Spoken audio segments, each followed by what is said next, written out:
하나님, 이 시간에 우리를 다스려 주시옵소서. 우리 가운데 임하사 말씀하시고 들려주시며 듣게 하시고 깨닫게 하시고 보게 하시고 믿게 하여 주시옵소서. 주님께 온전히 사로잡힌 밤, 주님을 더 깊이 만나는 밤이 되기를 간절히 원합니다. 예수님의 이름으로 기도하옵나이다. 아멘. 이 밤에 함께 나누실 하나님 말씀은 마가복음 6장 35절부터 40절까지 말씀입니다. 마가복음 6장 35절부터 40절까지 말씀인데 PPT가 잘못 들어갔죠. 우리 성경책 보고 저하고 여러분들이 한 절씩 교독을 하도록 하겠습니다. 제가 먼저 홀수절을 읽어볼게요. 때가 저물어 가매 제자들이 예수께 나와 여짜오되 이곳은 빈들이요 날도 저물어 가니 무리를 보내어 두루 촌과 마을로 가서 무엇을 사 먹게 하옵소서. 대답하여 이르시되 너희가 먹을 것을 주라 하시니 여짜오되 우리가 가서 200데나리온의 떡을 사다 먹이리이까. 이르시되 너희에게 떡 몇 개나 있는지 가서 보라 하시니 알아보고 이르되 떡 5개와 물고기 2마리가 있더이다 하거늘 제자들에게 명하사 그 모든 사람으로 때를 지어 푸른 잔디 위에 앉게 하시니 때로 100명씩 또는 50명씩 앉은지라. 아멘.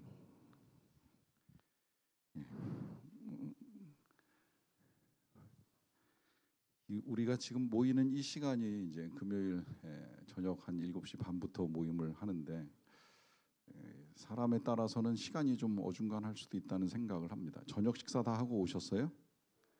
못 드신 분도 계시죠? 시간이 너무 일러서 이제 보통 때 이 식사 시간에 걸리는 분도 계실 거라고 생각이 듭니다.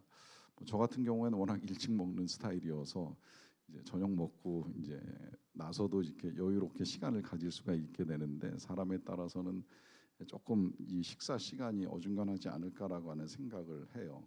그러다 보면 이제 이 식사 못 하고 이 예배를 드리는 게 사람에 따라서는 힘들 수도 있다고 생각을 합니다.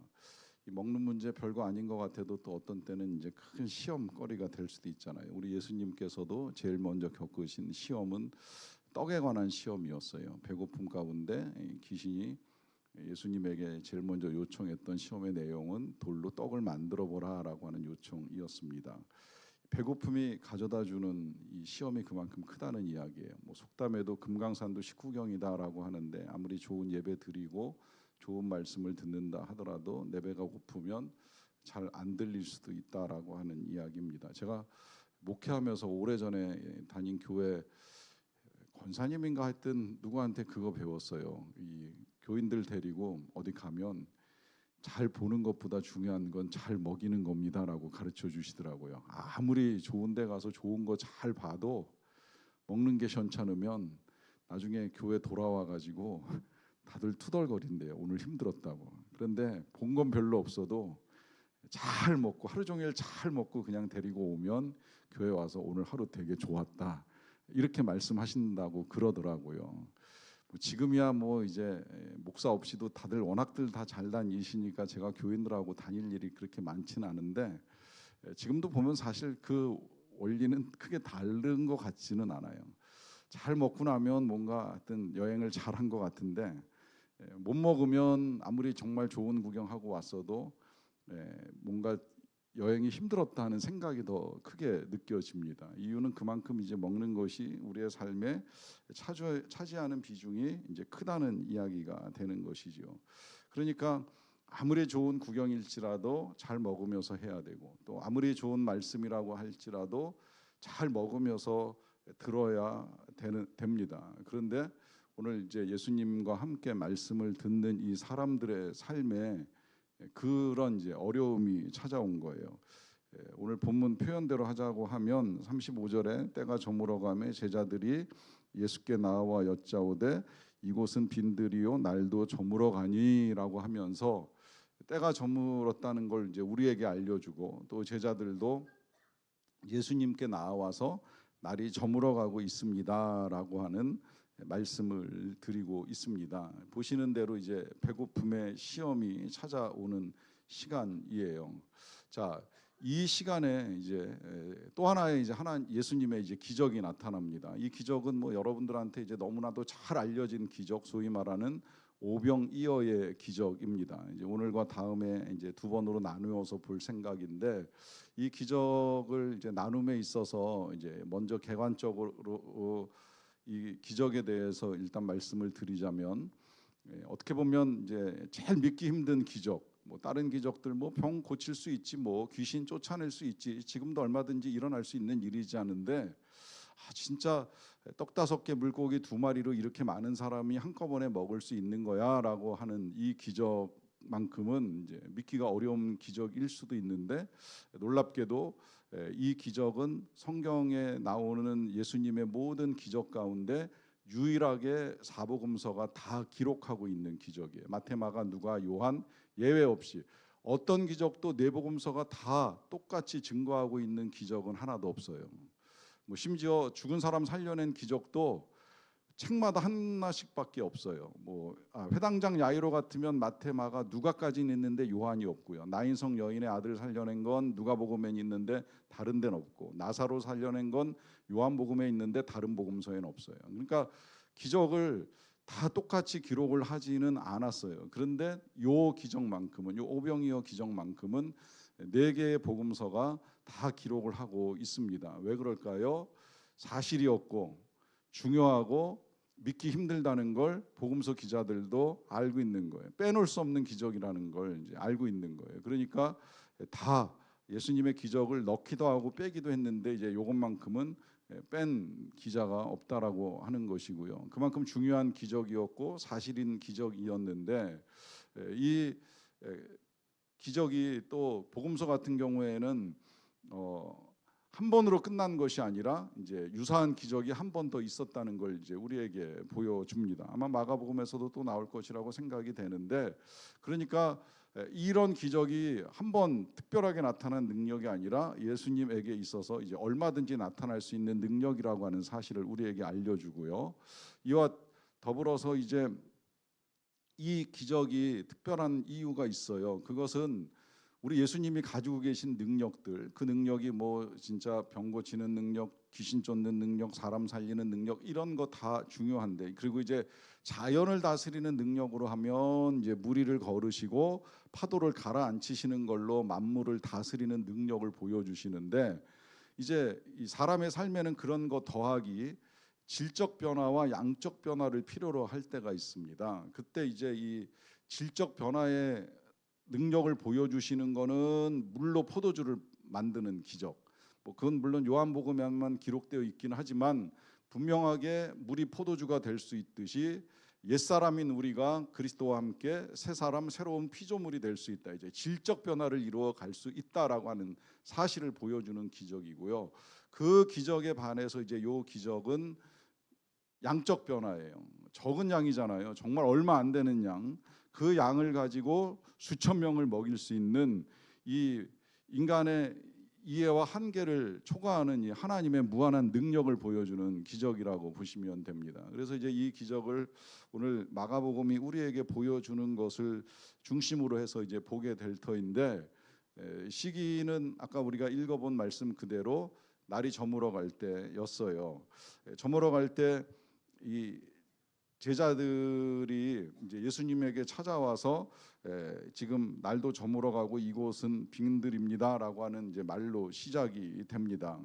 자, 그야말로 이제 오랫동안 예수님의 말씀을 들은 사람들, 어떻게 보면 이 사람들이 예수님의 말씀을 듣느라고 이제 시간 가는 줄도 이제 모르고 예수님의 말씀을 듣고 있었다고 여겨지는데, 그때 제자들이 이제 나와서 아마 말씀을 끊지 않았을까 하는 생각도 들어요. 지금 너무 늦지 않았습니까? 깜깜해지기 전에 이제 이 사람들 보내야 되는 거 아닙니까 하는 그런 생각을 가지고 끊고 들어왔을 가능성도 높은데, 그 제자들이 이제 제안하는 내용이 36절에 나옵니다. 무리를 보내어 두루 촌과 마을로 가서 무엇을 사 먹게 하옵소서라고 하는 이제 제안입니다.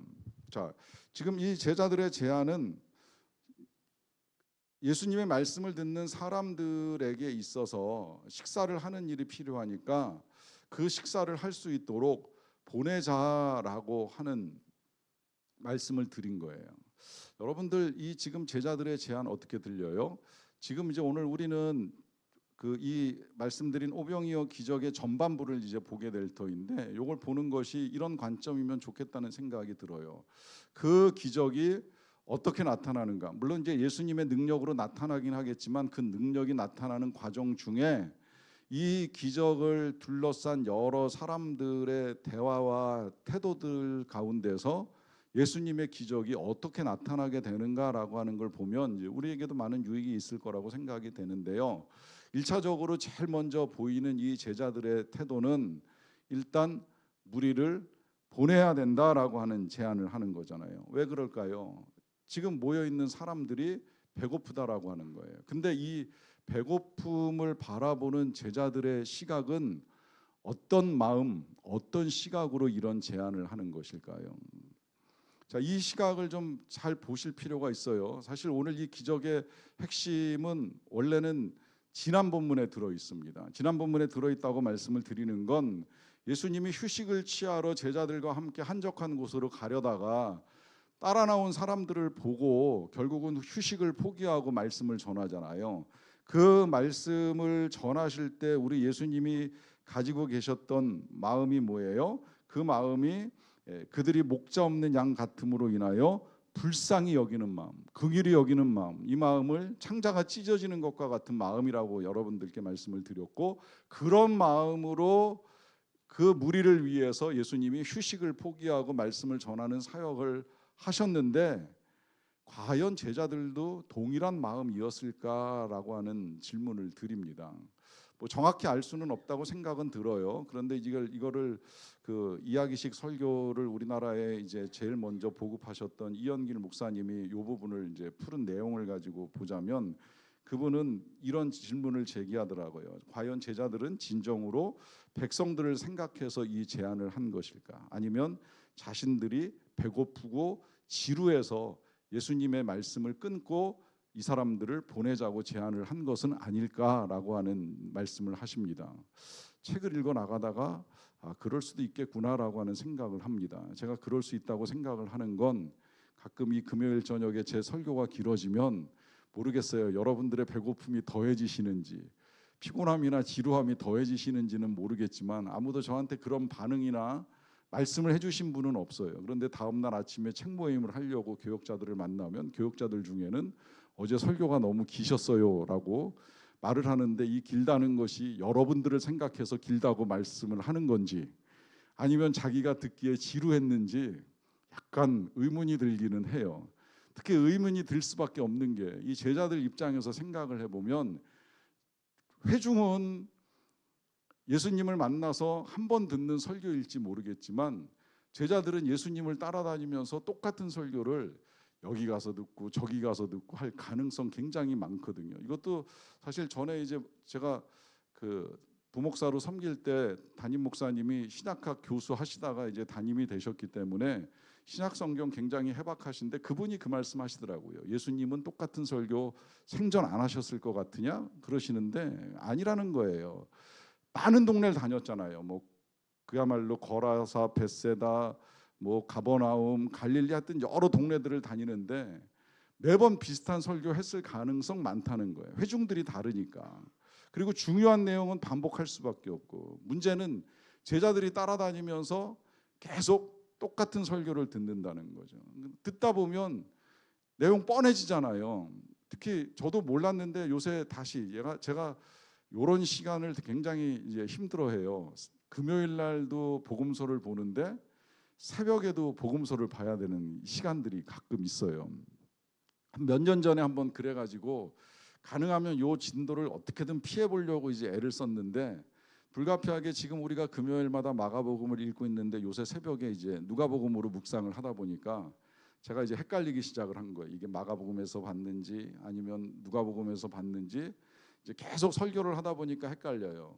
헷갈리기 때문에 오히려 이제 더 정신을 차리고 혼동하지 않으려고 애를 쓰다 보니까 실제로 이 예수님이 제자를 파송하는 사건이 누가복음에 9장에도 나오고 10장에도 나오더라고요. 그리고 하신 말씀 잘 읽어보니까 비슷해요. 뭐 가방 가지고 가지 마라, 전대 가지고 가지 말라, 지팡이 가지고 가지 말라, 신발 가지고 가지 말라, 돈 가지고 가지 말라는 말만 한 군데는 있고 한 군데는 없어요. 그러니까 결국 전하는 내용은 거의 비슷한 거예요. 그러니까 제자들은 여러 번 들었고 들은 내용 가지고 또 이 동네에서 지금 그 설교를 해가지도록 하고 있으니까 어쩌면 정말 배고픔과 지루함에 빠진 이 제자들이 백성들을 위한다는 핑계로 보내야 되는 거 아닙니까? 라고 하는 제안을 했을 수도 있다라고 하는 거예요.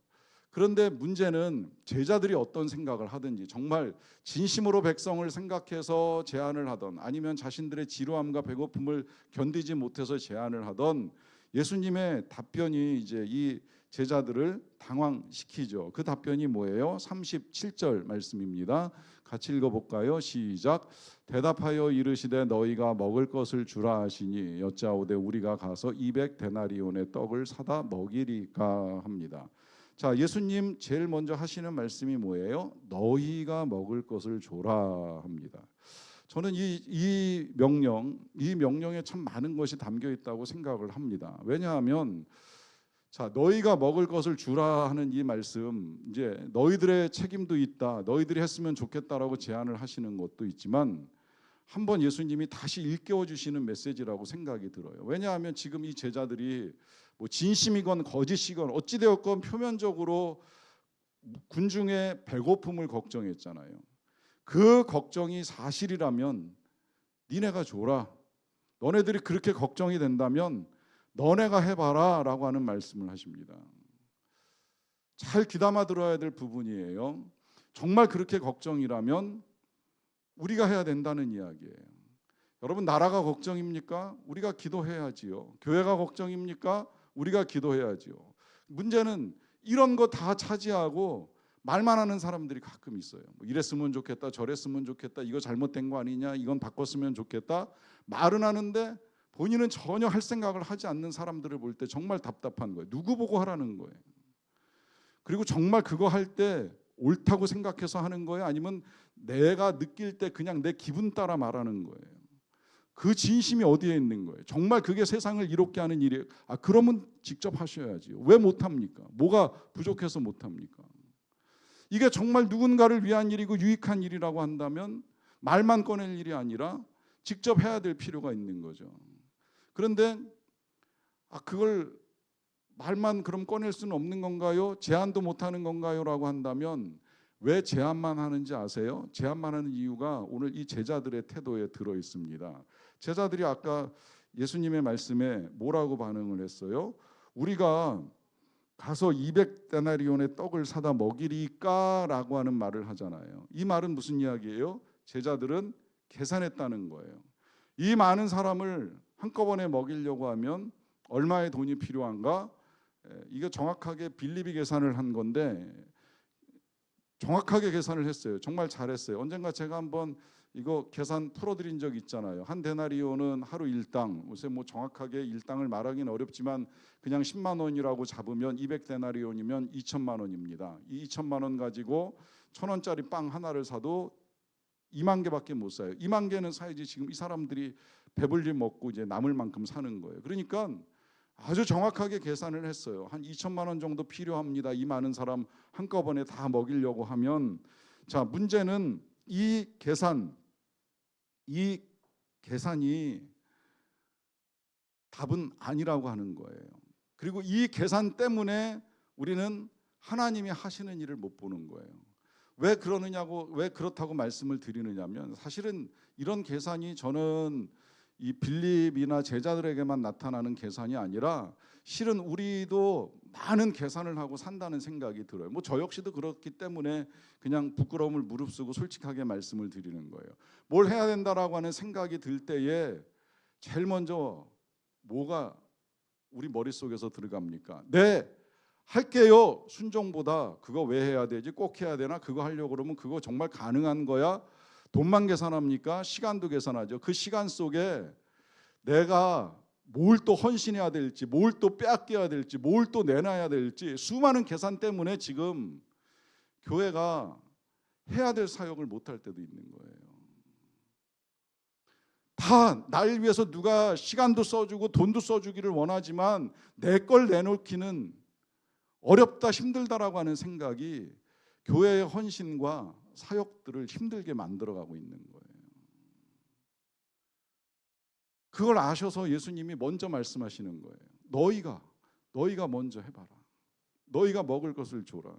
물론 전 거꾸로도 좀 문제라고 생각은 해요. 또 정말 아무 계산 없이 그냥 막 일단 질러보자, 뭐 일단 해보자. 이것도 사실 저는 굉장히 좀 부담스럽기도 한데, 어찌되었건 우리가 해야 될 일, 내가 해야 될 일임에도 불구하고 내 머릿속에서 돌아가는 수많은 계산 때문에 행여라도 기적이 나타날 자리에, 하나님의 능력이 나타날 자리를 우리가 막아서고 있는 건 아닌가 하는 생각을 해볼 필요가 있습니다. 왜 이렇게 말씀을 드리느냐면요, 이거는 계산하는 지금 우리를 정죄하고 싶은 마음이 아니라, 자, 하나님의 능력, 지금까지 우리 예수님의 능력이 여기까지 오는 동안에도 여러 가지 능력과 기적들을 우리가 보면서 왔잖아요.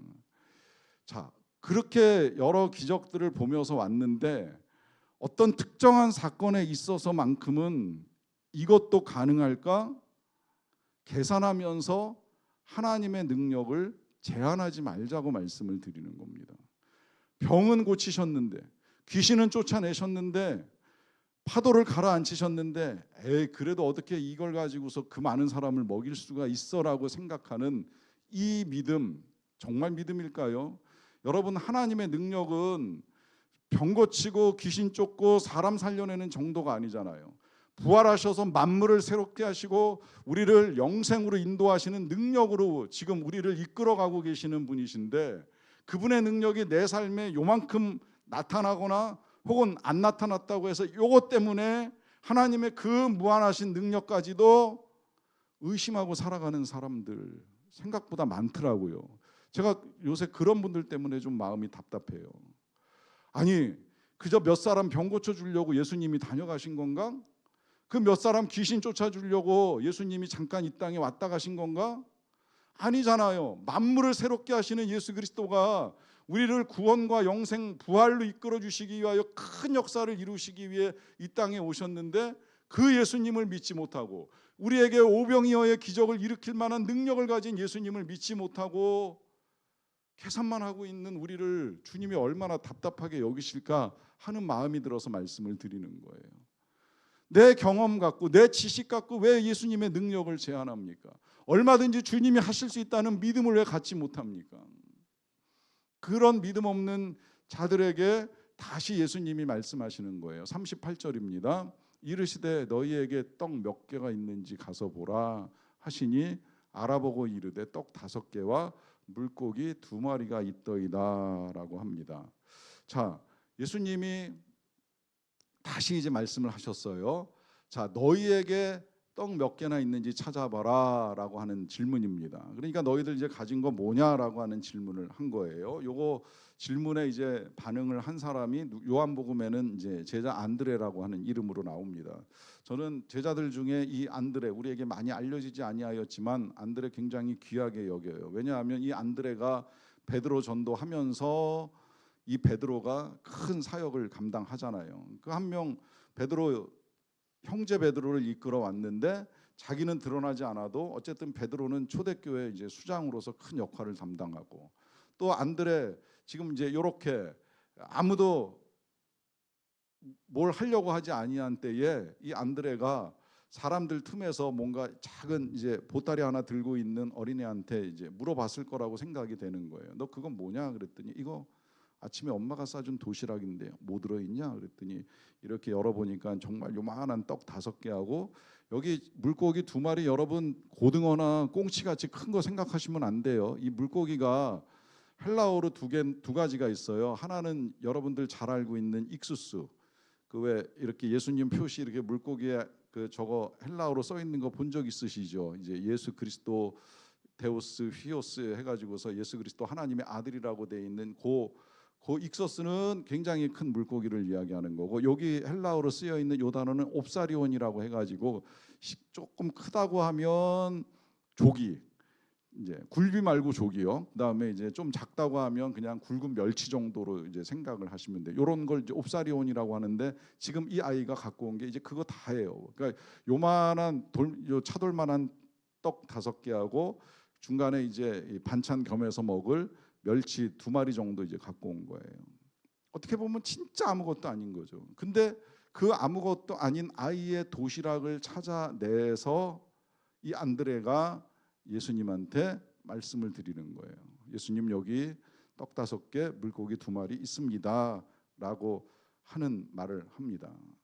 중요한 건 안드레가 소개를 했던 혹은 아이가 내어놓았던 이 작은 거, 이 얼마 안 되는 떡, 이 얼마 안 되는 물고기가 많은 사람을 먹이는 데 쓰이는 밑거름이 되는 거죠.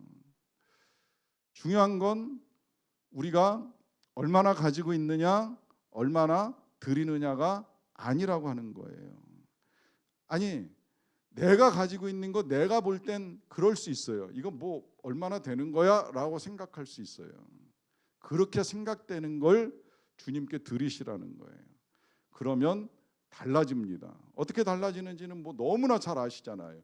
이 아이의 별것 아닌 그 몇 푼 떡과 물고기가 이게 예수님께 드려질 때 놀라운 능력이 나타나는 거예요. 여러분, 이거 굉장히 중요한 원리라 잘 생각하고 마음에 담으셨으면 좋겠어요. 왜냐하면 항상 하나님의 역사는 그렇게 시작이 됩니다. 하나님이 뭐 대단한 거 너의 집 팔아서 바쳐, 너의 일생 전체 다 나한테 갖고 와, 실은 그렇게 말씀 안 하세요. 그렇게 말씀도 안 하시고 그렇게 말씀하시면 오히려 진짜 우리가 더 그냥 냉정하게 거절을 할지 몰라요. 주님이 요구하시는 거 생각보다 단순합니다. 모세가 하나님께 부르심 받을 때 하나님이 물어보셨죠. 하도 모세가 저 못해요, 안 돼요, 안 해요 막 이런 말 자꾸 하니까 너 뭐 갖고 있냐 물어보셨잖아요. 자, 그때 모세가 뭐 갖고 있다고 말씀드렸어요? 지팡이밖에 없습니다. 그럼 갖고 와봐. 그거 가지고 뱀 만들고 다시 지팡이 만들고 하는 기적을 하나님이 보여주시면서 이거 가지고 가면 돼. 그게 다예요. 뭐 대단한 걸 갖고 오라고 하나님이 말씀하지 않으셨어요. 네가 민족을 해방하기 위해서 무슨 무기를 준비해라, 무슨 양식을 준비해라 하시지 않았어요. 너 가지고 있는 거면 된다. 자, 그러면 여러분들은 지금 뭘 가지고 계십니까? 뭘 내놓을 수 있겠습니까? 뭘 드릴 수 있다고 생각을 해요? 저도 생각을 해봤어요. 지금 주님이 나한테 찾으시는 건 뭐고 내가 주님께 드릴 수 있는 건 뭔가. 명확하게 주님이 뭘 달라고 저한테 말씀하진 않으셨는데 한 가지 이거는 분명하게 알게 해주셨고 여러분들에게도 전하기를 원하시는 마음을 주셨어요. 여러분들의 입술, 여러분들의 언어를 드리면 됩니다.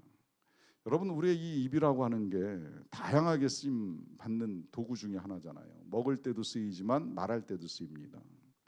자, 이 말을 잘하면 정말 생명을 살리는 입술이 될 수도 있지만 말 한번 잘못하면 남의 마음에 깊은 상처를 만들어주기도 하고 심지어 사람을 죽이기까지도 하는 능력을 가진 이 입술, 어떻게 쓰면 선할까요? 가장 잘 쓰는 건 지금 여러분들이 하고 계시는 거예요.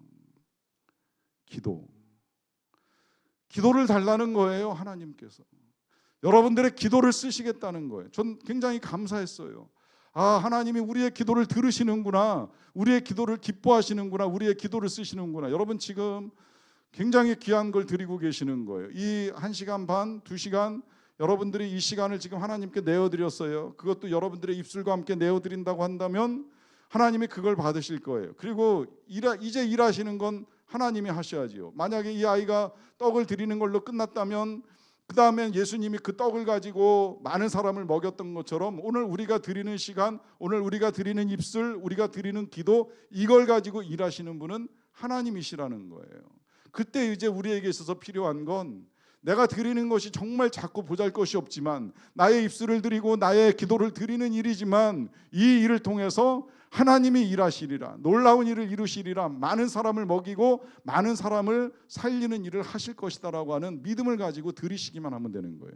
여러분, 너무 좋지 않습니까? 너무 감사하지 않아요? 내 입술이 정말 세상에서 나쁜 말 하는데도 쓰이고 더러운 말 할 때도 있고 여러 가지 쓰임이 다양할 수 있는데 이게 오늘 이 저녁 1시간 하나님 앞에 드려짐으로 말미암아 찬양과 영광에 쓰일 수 있고 기도와 생명을 살리는 데 쓰일 수 있다라고 한다면 정말 감사한 일이 아닐 수가 없는 거죠. 그런데 이제 자, 우리가 하나는 배웠어요.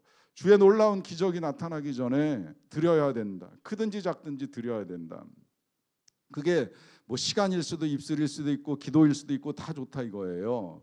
그런데 드리는 걸로 끝나지는 않더라고요. 이제 그 다음에 해야 될 일이 또 있습니다. 뭘 하는지 볼게요.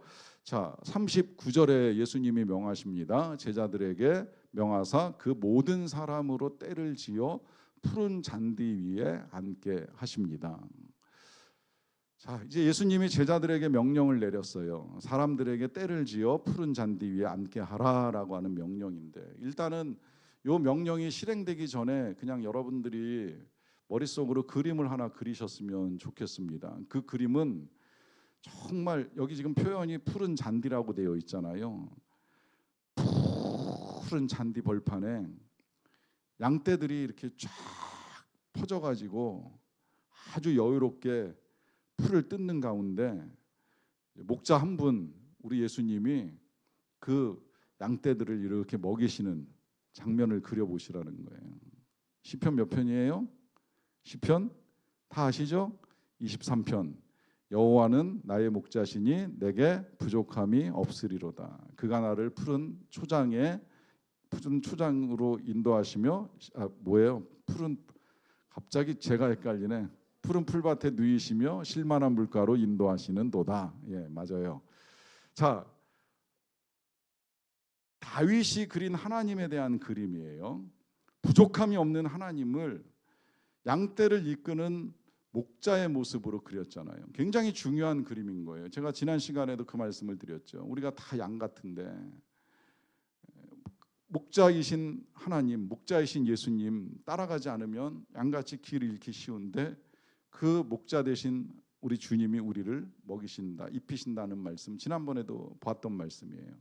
자, 지금은 예수님이 이제 그걸 실제로 행동으로 보여주시는 거예요. 다 푸른 잔디에 앉게 하셨어요. 이 푸른 잔디에 앉은 사람들이 누굽니까? 예수님이 목자 없는 양같이 불쌍히 여긴 사람들을 앉히신 겁니다. 그러니까 불쌍히 여기고 끝내는 것이 아니라 실제로 예수님이 목자로 그들에게 말씀만이 아니라 떡도 먹이시는 분이신 것을 분명하게 보여주시는 상황이죠. 그렇게 먹이시는 주님이시라는 사실을 그리면서, 그렇게 먹이실 때 예수님이 한 가지 부탁을 하셨잖아요. 어떻게 하라 그래요? 때를 지어 앉히라 그래요. 때를 지어 앉히라. 이 명령에 따라 이제 제자들이 굉장히 순종을 잘했어요. 50명씩 100명씩 마치 군대처럼 이렇게 이제 이 사람들을 묶어서 앉혔는데, 왜 그랬을까요? 이게 굉장히 중요합니다. 전 몰랐던 사실 중에 하나였는데, 은혜가 임하는 자리에 질서가 없으면 그 은혜가 아주 엉망이 되는 경우를 전 몇 차례 봤어요. 제가 처음 이제 연합 집회 고등부 중고등부 담당하면서 이제 그 겨울에 청소년 연합 집회 우리 교회 애들 데리고 가서 이제 같이 수련회를 2박 3일 동안 했던 적이 있는데, 한 2,000명 가까이 모였어요. 모여가지고 이제 저녁 마지막 집회할 때 애찬식을 교회별로 이제 하기로 한 거예요. 다 같이 큰 예배당에 모여가지고 교회별로 뭐 작게 모인 데는 한 20-30명, 많이 모이면 뭐 한 100명까지도 이렇게 모여서 연합 집회 하는데, 교회별로 애찬식을 하는 거예요. 그러니까 이제 본부에서 준비한 떡하고 이제 포도 주스를 나눠주잖아요. 근데 이런 거 할 때요, 한 2,000명 모여 있으면 교회별로 순서에 따라서 다 이렇게 딱딱딱딱 질서 있게 나눠줘야 되는데, 이게 나눠주는 게 뭔가 이제 이 스태프들이 생각을 잘 못한 거예요. 그냥 되는 대로 이제 교회별로 이렇게 갖다 준다고 갖다 줬는데, 어떤 교회는 막 떡 한 대여섯 개에 막 포도주스 대여섯 병씩 갖다 주는데, 어떤 교회는 다 나눠주도록 한 병도 떡 덩어리 하나도 받지를 못한 거예요. 그러니까 어디는 먹을 게 남는데 어디는 아예 받지도 못하니까 말은 애찬식인데 우리는 떡도 없어요, 줄 수도 없어요. 그러고 이제 막 앞에서 인도하는 분은 자 그럼 우리 지금부터 떡을 떼겠습니다 그런데, 저쪽에서는 우리 떡 없어요 그러고 소리를 질러요. 우린 주스가 아직 안 왔어요 그러고 소리를 지르는데, 그 은혜스러운 자리, 그 애찬의 자리가 아주 아우성이 돼버리고 마는 거예요. 생각보다 사람 많을 때 질서가 안 잡히면 굉장히 엉망이 되는 경우 저는 그 이후에도 한 번 더 경험했어요. 제가 그 한 번 쓰나미 때문에 이제 어려움을 겪고 있는 지역에 선교를 나간 적이 있었는데 나가가지고 다른 사람들이 의료 선교할 때 이제 저는 이제 분배 사역을 했거든요. 분배 사역을 했는데 이 분배 사역을 할 때 이제 아이들 모아놓고 아이들한테 준비해간 뭐 이렇게 이제 과자, 사탕, 그 다음에 이제 아이들 갖고 놀 것들 이렇게 나눠주는 걸 하는데 제가 그때만 해도 진짜 경험이 없었죠. 나눠주려고 딱 제가 준비한 거를 딱 꺼내니까 아이들이 막 아우성 치면서 덤비기 시작을 하는데 이게 정말 잘못하면 하나도 못 받는 아이가 있고 두세 개씩 챙겨 어느 순간에 막 이렇게 하면서 막 두세 개씩 챙겨가지고 나중에 보니까 막 저쪽에서 막 신나가지고 막 서너 개씩 들고 가는 애도 있고 이 질서가 없으면요 이 많은 사람들이 모이는 자리에 이제 이런 일이 벌어질 수 있다는 거예요. 그래서 사실 선교 사역의 핵심 중에 한 가지는 줄 세우기입니다. 줄 세우기. 이거 그래서 언젠가 저랑 그 선교 나가신 분 중에 그 사명을 발견한 분 있다고 제가 말씀드린 적 있죠. 이 군대에서 대령으로 예편해 가지고 이제 특별히 하는 일이 없어 가지고 선교를 쫓아다녔는데 이분 군인 출신이다 보니까 항상 사람들 줄 세우는 거, 진료받을 사람 줄 쫙 세우고 배급받을 사람 줄 쫙 세우는 거 이제 이거 정말 기가 막히게 잘하는 연세 드신 이제 남자 집사님 한 분 계셨어요. 군대에서 늘 그것만 하셨으니까 그게 사명이고 그게 은사라고 하면서 선교 쫓아다니면서 그거 하는 거 굉장히 좋아하셨어요. 근데 그 사역 되게 중요하더라고요. 왜냐하면 하나님의 은혜를 나누는 자리인데 질서가 깨지면 그 은혜도 같이 깨집니다. 여러분 생각해 보세요. 지금 여기 다 배고픈 시간이잖아요. 늦은 시간에 말씀 듣느라고 아침부터 혹은 뭐 점심부터 굶어서 이제 해질 무렵 됐는데 갑자기 예수님이 그 많은 떡덩어리 만들어내고 막 물고기 만들어내는데 그냥 먹는다고 생각을 해보세요. 뭐 그야말로 덩치 크고 힘센 사람들 먼저 와가지고 잔뜩 먹을 수 있을지 모르겠지만 힘없는 어린아이 여자들은 언제까지 기다려서 먹을 수 있을지 없을지도 모르고 심지어 싸가는 사람들도 있을 수 있다라고 하는 거죠. 그러니까 예수님이 뭐부터 하라는 거예요? 때를 지어 앉혀라, 나오지 못하게 하라. 그리고 구역별로 무질서함이 생기지 아니하도록 준비시키고 난 다음에 그 다음에 이제 뭘 해도 하시는 거예요. 자, 여기까지의 요 과정. 자, 요 과정에 기적이 나타나기 전에 제자들을 통한 회중들의 순종이 있고요. 그 순종에 질서가 있고요. 자, 질서 없이 은혜 없습니다. 여러분 정말 은혜를 받고 싶으면 삶의 질서부터 좀 회복시켜 나가세요. 제가 오래전에 부흥회 고등학교 3학년 때 갔던 부흥회에서 목사님이 하셨던 말씀 중에 지금도 잊어버리지 않는 말씀 한 구절 있어요. 그 부흥회 옛날만 하더라도 부흥회 그러면 제가 고등학교 3학년 때니까 1982년만 하더라도 부흥회 하면 진짜 예배당 막 저 뒤에까지 서가지고서 이제 막 말씀을 들을 때인데 그렇게 이제 가득가득 차는 그 예배당에서 말씀을 전하시는 목사님이 갑자기 설교하시다 그러더라고요. 오늘 여기 오겠다고, 여기 먼저 와서 이 앞자리 앉겠다고, 여기 오겠다고 밥 먹은 거 치우지도 않고 그분 표현 그대로 제가 하자 그러면 오광단지 오줌 가득 차가지고서 철철 넘치고 있는 것도 안 치우고 그냥 온 사람들 있으면 내일부터 그거 다 정리하고 오라고. 그렇게 더럽게 집구석을 만들어 놓고서 무슨 부흥회 하겠다고 여기 와가지고 앉아있냐고 하면서 한참 호통치시던 게 지금도 귀에 생생해요. 근데 그때 당시엔 그게 도대체 무슨 말인지 제가 잘 이해를 못했는데 성경을 이렇게 읽어 나가다 보니까 이해가 되는 거예요. 하나님은 무질서한 자리에 임하시지 않습니다. 하나님은 성소를 세울 때부터 정확한 규격과 질서를 가지고 말씀을 하셨어요. 그래서 정돈된 거룩한 상황에 하나님의 임재가 나타나도 나타나는 것이지 우리는 마음대로 해놓고 엉망으로 만들어 놓고 한번 해보려면 해보세요 라고 할 수는 없다는 거예요. 전 그런 면에서 우리 교회 토요일 날 나와서 청소하시는 분들 너무 감사해요. 깔끔하게 치워놓고 하나님의 임재를 기다리잖아요. 이게 보통 일이 아닌 거예요.